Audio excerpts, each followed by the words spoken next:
The American Indian Child Resource Center recently sent some of our families popcorn grown in one of our gardens. Even as a professional cook, I had never tried popcorn on the stovetop, and it was kind of a disaster my first couple tries, but I can spare you that with the two methods we're going to show in this video. Drop. For the microwave method, all you need is a paper bag and some popcorn. Remember that popcorn can expand 20 times or more in size when it's popping. We found that 1/8 of a cup gave us about 3 loose cups of popped popcorn. Pour the popcorn in the bag and roll up the top. Use the popcorn setting on your microwave if you can, or choose a power level at about 3. On 3.5, it took 1.5 minutes to pop our popcorn. If you are listening for the amount of popping like you would with a store-bought bag, stop it earlier than you normally would.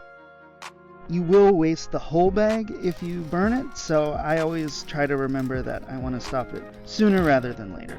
There is a downside to this method. If the bag gets too hot, it can start on fire, which I learned personally. The key here is don't use the same bag twice in a row unless the bag's totally cooled down. If you put it in right after you've taken it out, it will keep getting hotter and hotter and eventually start on fire.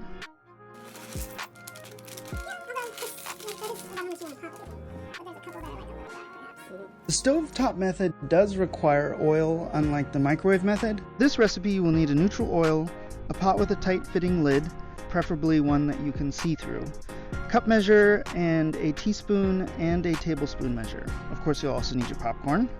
We use a neutral oil like canola oil or another vegetable oil because it won't burn, butter can burn, and it won't add any flavors that you don't want to your popcorn.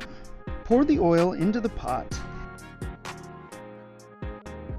Put the lid on and turn the heat to medium or maybe even a little higher. If you're using a small burner, I would go higher than medium. If you're using your largest burner, your hottest burner, go for medium. We used about 1/8 of a cup of popcorn and about 1/2 tablespoon of oil. You could use anywhere up to 3 tablespoons per 1/2 cup of unpopped popcorn. To be safe, make sure you have everything ready before you open the lid. Quickly reach behind the open lid, dump in the popcorn, and close the lid immediately. You might want to shake it here just to settle all the popcorn in there, and then let it cook with maybe a shake or two every 30 seconds or so. It's up to you. You should start hearing popping within a minute or two, and then it will start to get going really fast.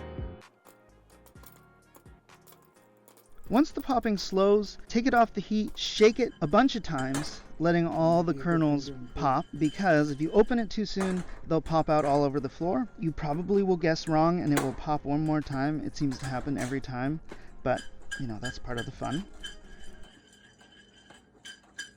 When you think it's done popping, open the lid and you're done.